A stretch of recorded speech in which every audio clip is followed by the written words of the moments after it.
The Shadowbrook Hotel, a descent into madness.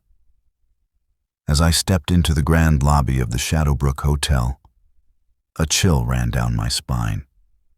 The once opulent chandelier hung dimly, casting eerie shadows on the walls. I had arrived at this isolated hotel in the dead of night, seeking refuge from a torrential downpour. My friends, Rachel and Mike, had convinced me to join them for a weekend getaway, promising a relaxing escape from city life. As we checked in, the receptionist's monotone voice sent shivers down my spine. Rooms 314, 316, and 318. Elevators are to your left. Her eyes seemed to bore into our souls, as if warning us to leave while we still could. Our rooms were adjacent, and as we settled in, strange noises echoed through the corridors. Doors creaked, and muffled whispers seemed to emanate from the vents. We brushed it off as the old hotel's quirks, but the atmosphere grew increasingly unsettling. That night, I awoke to a faint scratching sound coming from the wall that adjoined Rachel's room. I tried to ignore it, but the scratching grew louder, more frantic.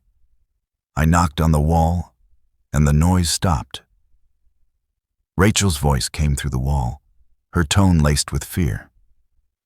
What's going on?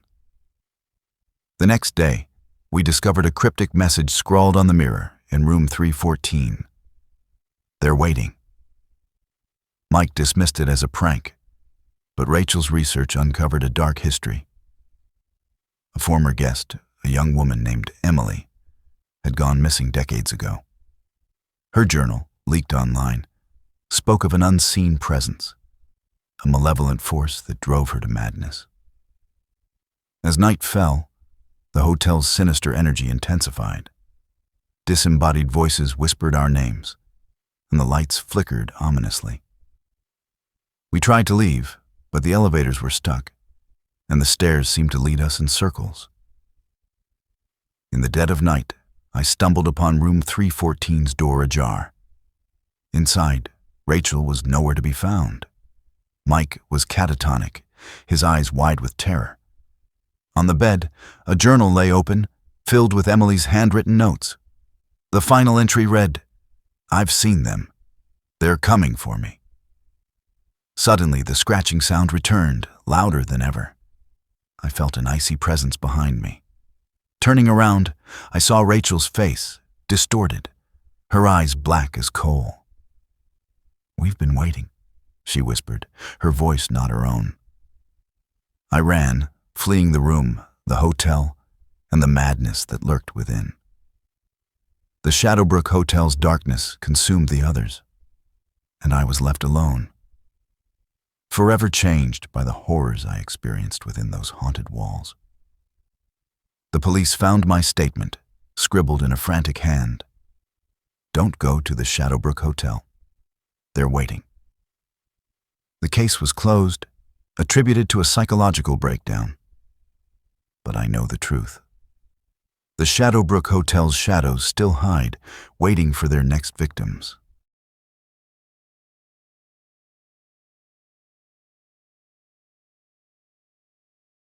The isolation of room 217. Lena checked into the historic Bellevue Hotel, seeking solitude to finish her novel. The isolated location and promises of peace drew her to this place. Room 217, with its view of the mist-shrouded mountains, seemed perfect. The first night passed without incident, but as the darkness deepened, Lena began to feel an unsettling presence. Footsteps echoed in the hallway, though she was the only guest on her floor. She tried to focus on her writing, but the creaking floorboards and muffled whispers disrupted her concentration. One evening, while exploring the hotel's labyrinthine corridors, Lena stumbled upon an old guest book hidden in a dusty alcove. As she flipped through the yellowed pages, a particular entry caught her eye. Room 217. Never leave. The words were scribbled in red ink, the handwriting frantic. That night, Lena awoke to find a figure standing in her room, shrouded in shadows. She screamed, but the sound was muffled, as if the room itself was absorbing her voice. The figure vanished, leaving behind a single phrase etched into the mirror. "You shouldn't be here." Lena's grip on reality began to slip. She became convinced that the hotel was manipulating her, playing on her deepest fears. Desperate to escape, she discovered that the doors and windows refused to budge. Room 217 had become her prison. In a final, desperate attempt, Lena scrawled a message on the wall. "Let me out." As she stepped back, the words began to shift, rearranging themselves to spell, "You'll never leave." The police found Lena's car abandoned in the hotel's parking lot, the engine still running. Room 217 was empty, its door wide open. Some say that on certain nights, when the mist rolls in, you can still hear Lena's screams, trapped forever in the Bellevue Hotel's labyrinthine corridors.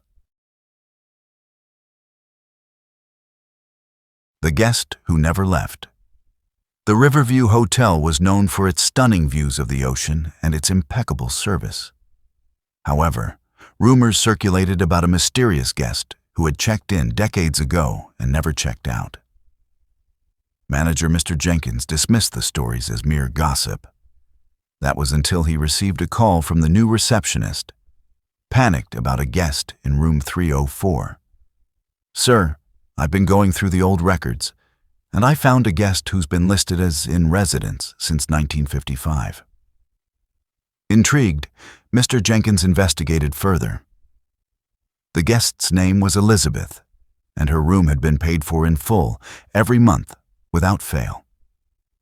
He decided to visit room 304, hoping to resolve the mystery. As he knocked on the door, a faint whisper replied, "Come in." Inside, he found a room frozen in time, with vintage furniture and decor. Elizabeth sat in a rocking chair, her back to him. Mr. Jenkins approached cautiously, noticing her unblinking stare into the ocean view. "Elizabeth," he whispered. She slowly turned, her eyes sunken, her skin pale.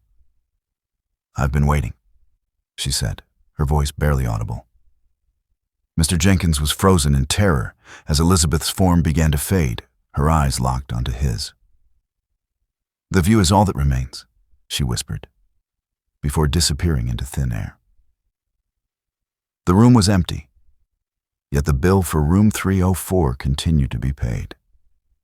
Mr. Jenkins realized that some guests never leave, trapped by their own desires or the hotel's secrets. The Riverview Hotel's management decided to seal room 304, leaving Elizabeth's memory and the ocean view forever entwined. Guests now whisper about the room with the eternal view, where a guest's spirit remains, forever gazing out at the sea. The last room on the last floor. The Crimson Inn stood at the edge of town, its rooms often shrouded in an unsettling silence. Local legend whispered about room 1417 on the top floor, where strange occurrences and unexplained noises drove guests to madness. Journalist Sarah Taylor, determined to uncover the truth, checked into the Crimson Inn. She requested room 1417, and the receptionist's hesitation only fueled her curiosity. As Sarah entered the room, a chill ran down her spine.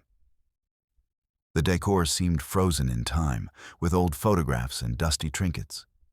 She began to research the room's history, discovering a pattern of guests who had checked in but never checked out.